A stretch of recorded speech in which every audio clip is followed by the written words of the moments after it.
कल बात हो रही नोमेनक्लेचर एंड आइसोमेरिज्म की। आज बात करते हैं method of preparation, method of preparation of haloalkanes. Haloalkanes तो अगर हेलोएल्केन्स को हम जब फॉर्म करते हैं तो सबसे पहले लेते हैं हम एल्कोहल से, from alcohols. Alcohols means ROH। ROH में होता क्या है, ये जो हमारा OH ग्रुप होता है ये हमारा एल्कोहलिक ग्रुप होता है। इसे हम रिप्लेस करते हैं किसी भी हेलोजन एटम के द्वारा। तो ये कई प्रकार से होता है, ये इसमें हम कर सकते हैं हाइड्रोजन एसिड के द्वारा या KBr H2SO4 के द्वारा, फास्फोरस हैलाइड्स, पेंटाहेलाइड, फास्फोरस, इसके थायमिक क्लोराइड्स, इनके द्वारा हम जो है हाइड्रोजन एल्कोहल से OH को रिप्लेस कर सकते हैं। फॉर एग्जांपल्स के लिए अगर हम इक्वेशंस लेते हैं तो ROH प्लस HX। अब हम इसमें देखेंगे कि जनरली हम ये बॉन्ड जो है ये ब्रेक कैसे कराते हैं। तो बॉन्ड अगर हम पहले एल्कोहल्स की बात करते हैं अगर, तो R का मतलब होता है इसमें कार्बन प्रेजेंट होता है, ये ऑक्सीजन है। और हमारी पीरियोडिक टेबल में कार्बन पाया जाता है 4th A ग्रुप में और ऑक्सीजन पाया जाता है हमारा 6th A ग्रुप में। तो यहाँ पे जब हम left to right periodic table चलते हैं तो हमारे क्या होता है, इलेक्ट्रोनेगेटिविटी इंक्रीज करती है। क्या होती है, इलेक्ट्रोनेगेटिविटी इंक्रीज करती है। तो कार्बन से ज्यादा इलेक्ट्रोनेगेटिविटी ऑक्सीजन की होती है, जिस कारण इस बॉन्ड को हम हाइड्रोजन की ओर ब्रेक, ऑक्सीजन की ओर ब्रेक कराते हैं। तो ये बॉन्ड ऑक्सीजन की ओर ब्रेक कर जाएगा। जिधर ब्रेक करता है बॉन्ड उधर पार्शियल रूप से निगेटिव चार्ज और उसके ठीक अपोजिट पार्शियल रूप से पॉजिटिव चार्ज आ जाता है। और हाइड्रोजन एसिड हमेशा हेलोजन्स की ओर ब्रेक करता है, क्योंकि हेलोजन हमारी पीरियोडिक टेबल में मोस्ट इलेक्ट्रोनेगेटिव एलिमेंट्स होते हैं। तो इस तरह से यहाँ पे आ जाएगा पॉजिटिव चार्ज। तो अब निगेटिव वाला जो है ये पॉजिटिव के साथ जुड़ के बॉन्ड का फॉर्मेशन कर देगा और बना देगा वाटर मॉलिक्यूल। ये R जो है X के साथ जुड़ के बना देगा हमारा RX, जिसे हम बोलते हैं alkyl halide.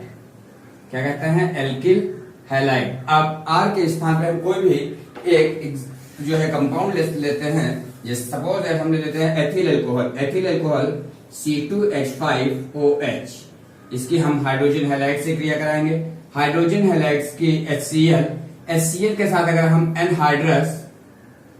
Anhydrous zinc chloride ले लेते हैं और अगर HCl को हम गैसियस मीडियम में ले लें तो क्या हो जाएगा, हमारा बनेगा कंपाउंड जो होगा C2H5Cl प्लस H2O। इसका नाम हो जाएगा हमारा एथिल क्लोराइड या क्लोरोएथेन। इसके बाद हम बात करेंगे नेक्स्ट पोटेशियम ब्रोमाइड और H2SO4 के साथ में। तो पोटेशियम ब्रोमाइड और H2SO4 के साथ में हम करते क्या हैं, KBr को हम H2SO4 के साथ में लेंगे और बना देंगे KHSO4 प्लस HBr। अब यहां से जो हमें ये HBr प्राप्त होता है यही एल्कोहल से रिएक्ट करता है और बना देता है हमारा alkyl halide C2H5OH plus HBr gives C2H5Br plus H2O। इस तरह से हमारा एल्किल हैलाइड का फॉर्मेशन होता है। और थर्ड स्टेप में हम लेंगे, जैसे फास्फोरस हैलाइड्स लेते हैं। अगर फास्फोरस हैलाइड से क्रिया कराएंगे तो बनेगा C2H5OH plus PCl3।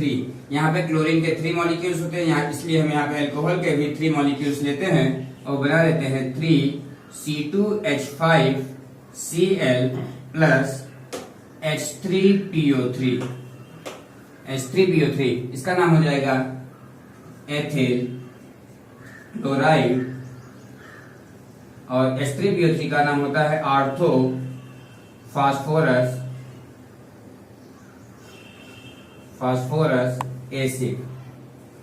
Ortho phosphorus acid. अगर हम इसके जैसे थ्योरी लिखना चाहें तो थ्योरी हम इसकी लिखेंगे, ये हमारा क्या है, एल्कोहल, ये हाइड्रोजन हैलाइड। तो बताएंगे कि alcohol react with hydrogen halide to form alkyl halide, यानी कि एल्कोहल को हम हाइड्रोजन हैलाइड्स के साथ एनहाइड्रस का मतलब होता है निर्जल जिंक क्लोराइड की उपस्थिति में हम रिएक्ट कराते हैं तो हमारा क्या था एल्केन हैलाइड का फॉर्मेशन होता है। अगर इसमें बात करेंगे तो बताएंगे कि एथिल अल्कोहल पोटेशियम ब्रोमाइड्स के साथ अम्लीय माध्यम में रिएक्ट करता है और बना देता है हमारा एथिल ब्रोमाइड का फॉर्मेशन करता है। इसमें बताएंगे कि एथिल अल्कोहल PCl3 से रिएक्ट करके एथिल क्लोराइड का फॉर्मेशन करता है। अब बात करते हैं फ्रॉम PCl5 जब हम PCl5 से अल्कोहल की रिएक्ट कराएंगे ले लेते हैं ethyl alcohol C2H5OH plus PCl5। तो PCl5 को हम क्या करेंगे, PCl5 को हम इस तरह से लिख लेंगे PCl एंड PCl4। तो इसमें क्या होगा, ये वाला बॉन्ड इस क्लोरीन की तरफ ब्रेक करेगा, इधर आ जाएगा निगेटिव, इसके ऊपर आ जाएगा पॉजिटिव चार्ज।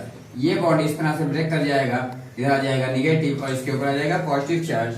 और इसे हम क्या करेंगे, ये Cl हमारा जुड़ के C2H5 के साथ बना देगा C2H5Cl और ये OH जो हमारा PCl4 से जुड़ेगा बन जाएगा OHPCl3 और सिंगल बॉन्ड Cl। इस बॉन्ड को हम फर्दर ब्रेक करा देंगे, यहाँ पे आ जाएगा निगेटिव, इसके ऊपर आएगा पॉजिटिव, ये इधर ब्रेक कर जाएगा। तो यहाँ पे ये इस तरह से साइड प्रोडक्ट के रूप में हमारा PCOCl3 और प्लस HCl का फॉर्मेशन हो जाएगा। इसे हम बोलते हैं फास्फोरिल क्लोराइड। इसके बाद सिमिलर ये थायोनिल क्लोराइड से क्रिया करता है, यानी कि अगर नेक्स्ट बात करते हैं फ्रॉम थायोनिल क्लोराइड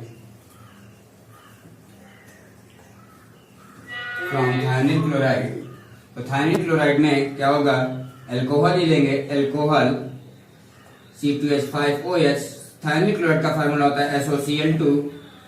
ये इस तरह से जो क्या होता है जुड़ा होता है और ये बॉन्ड इस साइड में ब्रेक कर जाएगा क्लोरीन की तरफ और ये वाला बॉन्ड इस तरफ ऑक्सीजन की तरफ ब्रेक करके बना देगा हमारा C2H5Cl plus HOS single bond Cl। तो इस तरह से ये बॉन्ड क्लोरीन की तरफ ब्रेक करेगा और ये ऑक्सीजन की तरफ ब्रेक कर जाएगा और बना देगा हमारा SO2 प्लस HCl। इसे इसका नाम हो जाएगा सल्फर डाइऑक्साइड। क्लियर है यहाँ तक। अगर हम इसकी थ्योरी की बात करेंगे तो थ्योरी बताएंगे कि ethyl alcohol react with phosphorus pentachloride to form ethyl chloride and ethyl alcohol react with thionyl chloride to form ethyl chloride. Clear है। अब बात करते हैं from alkenes means double bonded carbon atom. Double bonded carbon atom अगर हम लेते हैं, जैसे मैंने लिया CH2 double bond CH2 symmetrical alkene है, नाम होता है एथीन या एथिलीन। एथीन पे हम क्या करेंगे, हाइड्रोजन हैलाइड की रिएक्ट कराएंगे। तो हाइड्रोजन हैलाइड में पाई बॉन्ड, इसमें एक सिग्मा बॉन्ड होता है और एक पाई बॉन्ड होता है। तो पाई बॉन्ड इजीली ब्रेक करता है। तो बोथ साइड्स क्या है, कार्बन एटम में। तो जब बोथ साइड्स कार्बन एटम्स होते हैं तो क्या करेंगे, बॉन्ड को हम किसी भी दिशा में ब्रेक करा सकते हैं। सपोज हमने ब्रेक समय तो ये आ जाएगा इधर निगेटिव, इसके ऊपर पॉजिटिव, ये ब्रेक करेगा हमारा H प्लस एंड X के माइनस में, और X के माइनस में ब्रेक करने के बाद ये फॉर्म करेगा CH3 CH2X। इसका नाम हो जाएगा एथिल हैलाइड।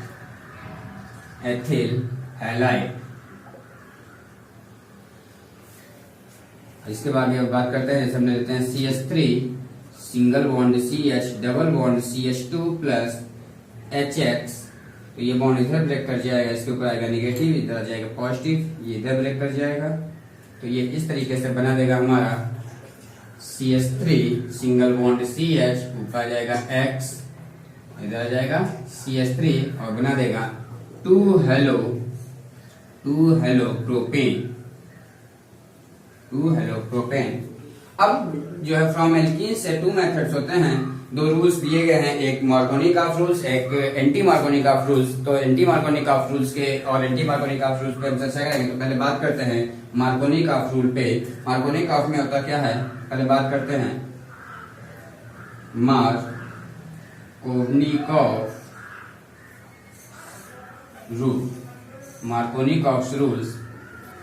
मार्कोनी का रूल्स में क्या होता है कि देखिए यहाँ जब हम अनसिमेट्रिक एल्कीन्स का मतलब होता है 357 इस प्रकार से अगर हम कोई भी एल्कीन्स लेते हैं तो उसमें हाइड्रोजन हैलाइड्स की जब हम रिएक्ट कराते हैं तो हाइड्रोजन हैलाइड्स का जो निगेटिव पार्ट होता है वो उस कार्बन एटम से अटैच्ड होता है जिसके पास less number of hydrogen present होते हैं। फॉर एग्जांपल्स के लिए अगर हम ले लें जैसे CH3 single bond CH double bond CH2 plus HBr, तो HBr में निगेटिव पार्ट हमारा क्या होगा H प्लस और Br का माइनस, तो जो Br का हमारा निगेटिव पार्ट होगा तो Br का निगेटिव पार्ट हमारा जुड़ेगा जाके इस कार्बन परमाणु से, क्यों? क्योंकि इस कार्बन परमाणु के पास हाइड्रोजन की संख्या क्या है, कम होती है। तो इस प्रकार से जुड़ेगा और बना देगा हमारा CH3 CH2 single bond CH CH3 और इसके ऊपर आके जुड़ जाएगा Br और बना देगा हमारा 2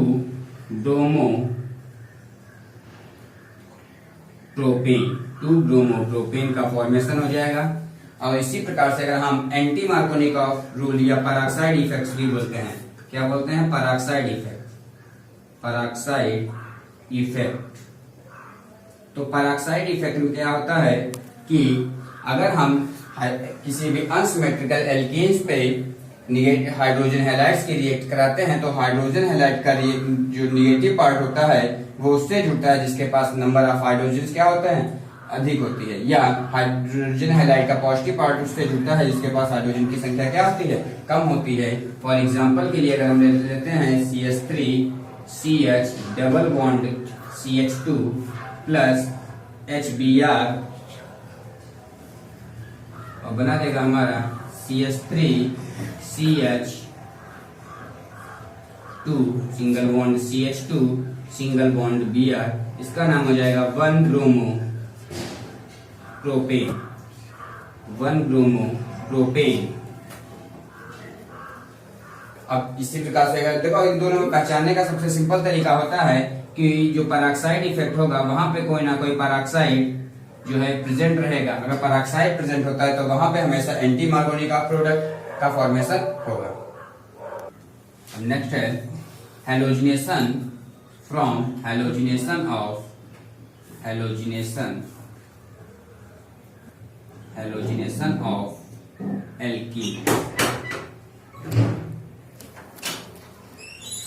हैलोजिनेशन ऑफ एल्कीन्स में हम देखेंगे कि होता क्या है। अगर हम ले लेते हैं CH3 CH double bond CH2 plus halogenation में हैलोजेंस के ही मॉलिक्यूल्स अटैक करेंगे और बना देंगे C सिंगल बॉन्ड, ये प्रेजेंस यहाँ पे कोई नहीं रहेगी और बना देगा, ये बॉन्ड इधर ब्रेक कर जाएगा ये, और ये अटैक करता है डबल बॉन्ड से जुड़े हुए कार्बन के हाइड्रोजन्स के साथ और ये यहाँ पे आ जाएगा इस तरह से और बना देता है Cl single bond CH2 single bond CH double bond CH2 plus HCl, इसका नाम हो जाएगा एलिलिक क्लोराइड।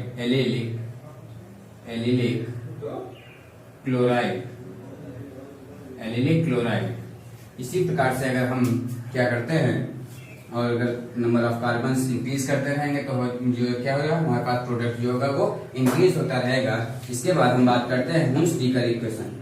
ये होती है हुन्स-डीकर इक्वेशन, इंपॉर्टेंट इक्वेशन है, एग्जाम में कई बार पूछी गई है। ठीक है, तो हुन्स-डीकर इक्वेशन में जब हम बात करेंगे तो हुन्स-डीकर इक्वेशन होती क्या है, हम कोई भी सिल्वर का हैलाइड ले लेते हैं, क्या करते हैं, सिल्वर का हम साल्ट लेते हैं। सिल्वर साल्ट लेने पे जैसे हम सिल्वर का साल्ट ले रहे हैं, सिल्वर एसीटेट, इसका नाम क्या हो जाएगा, सिल्वर एसीटेट। अब सिल्वर एसीटेट पर हम करेंगे क्या, सिल्वर एसीटेट की हम क्लोरीन के मॉलिक्यूल्स के साथ रिएक्ट कर देंगे तो ये वाला बॉन्ड इधर इस ऑक्सीजन की तरफ ब्रेक कर जाएगा निगेटिव, इसके ऊपर आ जाएगा पॉजिटिव। अब जब इधर निगेटिव आ गया है तो ये वाला बॉन्ड इस साइड में ब्रेक करेगा, आ जाएगा, सॉरी ये बॉन्ड इस वाले कार्बन की तरफ ब्रेक कर जाएगा, आ जाएगा निगेटिव, इसके ऊपर आ जाएगा पॉजिटिव और ये इधर जुड़ जाएगा इस तरीके से।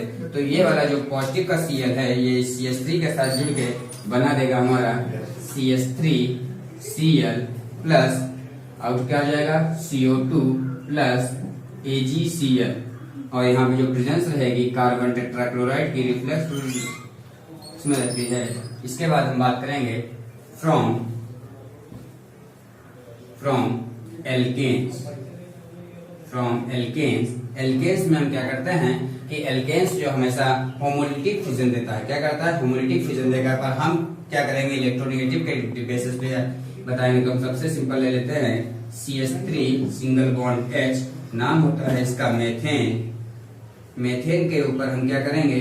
Cl2 की इक्वेशन कराएंगे। Cl2 या Br2 या I2 कोई भी हम ले सकते हैं और ये इस तरह से इधर ब्रेक कर जाएगा और बना देगा। यहाँ पे प्रेजेंस रहेगी, लाइट प्रेजेंस होती है, लाइट रिएक्शन होती है और ये बना देगा CH3Cl। यहाँ पे हम -HCl दिखा देंगे। इसके बाद अगर हम फर्दर इसके ऊपर Cl2 की इक्वेशन कराते हैं लाइट की प्रेजेंस में, तो ये बना देगा हमारा CH2Cl2। और अगर फर्दर करा देते हैं Cl2/H, तो ये बना देगा CHCl3। और अगर फर्दर कराते हैं Cl2/H की, तो ये बना देगा CCl4। इसका जो नाम हो जाएगा मेथिल क्लोराइड,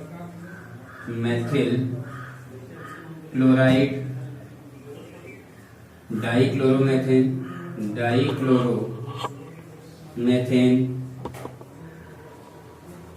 इसका जनरल नेम होता है क्लोरोफॉर। और इसका नाम हो जाएगा कार्बन टेट्राक्लोराइड। इसका नाम हो जाएगा कार्बन टेट्राक्लोराइड।